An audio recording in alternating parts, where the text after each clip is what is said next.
नमस्कार मंडळी, माझ्या साखरे फॅमिली ब्लॉग्समध्ये तुमचं खूप मनापासून स्वागत. मी आज पार्ट 2 घेऊन आलेले आहे. त्यामध्ये आपण काय चर्चा करणार होतो तर हेच की बाळाला सर्दी झाल्यानंतर कफ कमी कसा करावा, त्याच्यावर काय उपाय करता येईल हे मी तुम्हाला सर्व काही या ब्लॉग्समध्ये सांगणार आहे. त्यामुळे व्हिडिओ शेवटपर्यंत बघा. कसाही प्रकारचा तुम्ही स्किप हा व्हिडिओ करू नका. तर चला सुरुवात करूया. खरं तर मेन पार्ट असतो अंघोळ. बाळाला काय होतं, थंडीच्या दिवसात आपण डेली अंघोळ घालत असतो.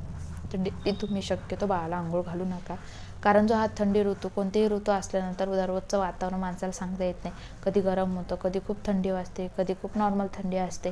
त्यामुळे जे ऋतू बघून, हे वातावरण बघून तुम्ही बाळाला कशाप्रकारे आंघोळ घालायची हे बघायला हवं. नाहीतर डेली आंघोळ घातल्यानंतर काय होतं की कधी कधी खूपच जास्त प्रमाणात थंडी असते. त्यामुळे पटकन बाळाला त्या दिवशी सर्दीचं हे सुरुवात होऊन जाते.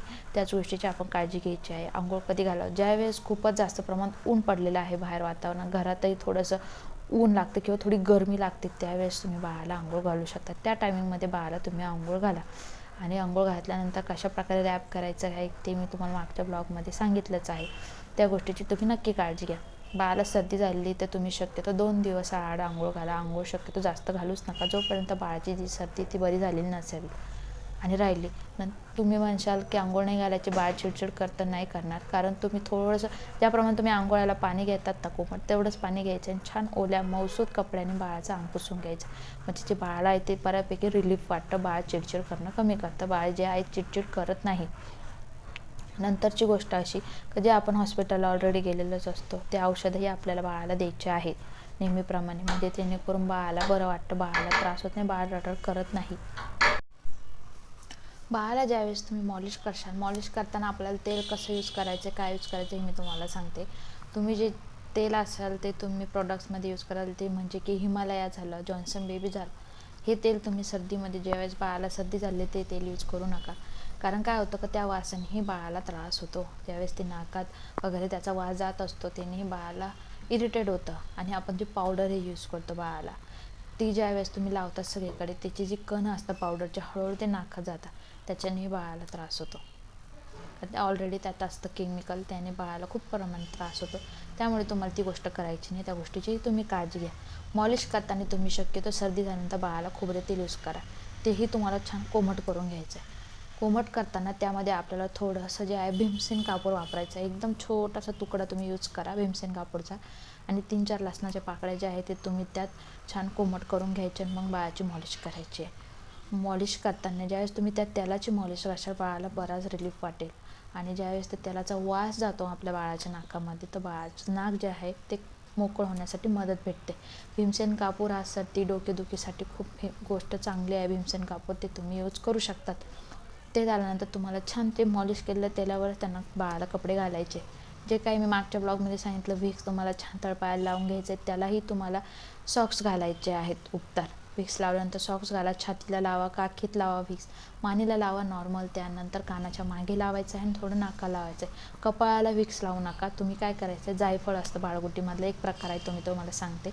जायफळ असतं ते जे आहे पाटावरती छान उघडून घ्यायचं आहे. उघडून घेऊन आपलं ते बाळाच्या माथ्यावरती राहायचं. कोमट पाणी करा नॉर्मल, त्यामध्ये ते जे जायफळ आहे ते उघडून घ्या आणि ते बाळाच्या माथ्यावरती लावा.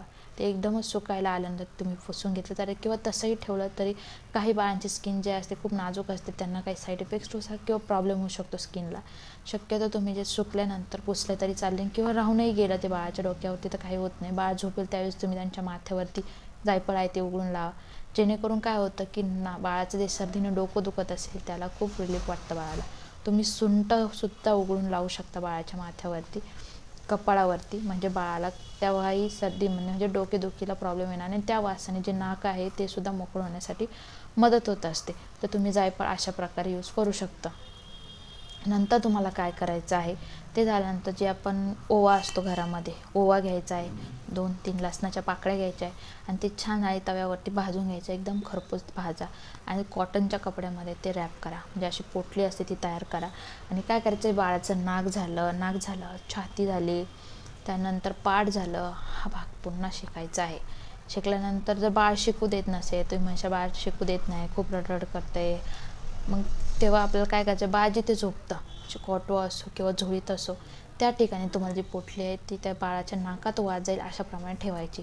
म्हणजे जो वास असतो भाजलेला याचा तो बराच वेळ असतो, गरम असतो, त्यामुळे तो वास ज्यावेळेस बाळाच्या नाकात जातो त्यानेही बाळाचा जो कफ आहे, जे नाक आहे चॉकअप झालेलं असतं, ते मोकळं होण्यासाठी मदत भेटते. तर तुम्ही हे कफ कमी करण्यासाठी करू शकतात.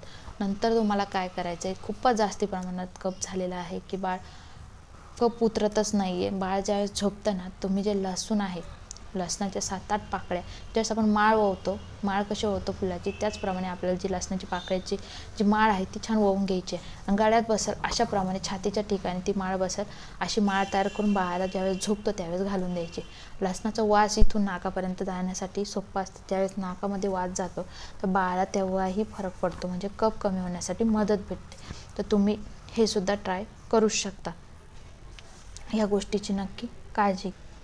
बाळाची ज्यावेळेस तुम्ही मॉलिश करता, माझं मगाशी सांगायचं राहून गेलं, मॉलिश करण्याच्या टाईमाला या गोष्टीची काळजी घ्यायची आहे, आपलं जे नाक आहे ते कसं मॉलिश करायचं आहे आणि ते डेली करायचं आपल्याला. सर्दी आहे, सर्दी नसली तरी आपण ते मॉलिश करताना गोष्टीची काळजी, हे नाक आहे अशी मॉलिश करायची. जे 2 बाजूचे हाडकं असतात आपले, तिथे इथे प्रेस करायचं असं बाळाच्या नाकाला. काय होतं ना, जेणेकरून बाळाचं नाक आहे ना मोकळं होतं आणि सर्दी झालेली असली ना, कफ मोकळा व्हायला मदत होतं. नसेल झाली ती ही जागा आहे ना ती मोकळीच असते कायमस्वरूपी, कारण आपण इथली मसाज करत असतो, त्यामुळे जिथे जो कफ आहे तो साठत नाही आणि बाळाचं जे नाक आहे ना, श्वास घेण्यासाठी मदत भेटते, बाळाला ते रिलीफ भेटतं. तुम्ही ही मॉलिश आहे ती डेली केली ना, तर बाळाला सर्दी झाली तरी हा प्रॉब्लेम जो आहे नाकाचा तो येणार नाही.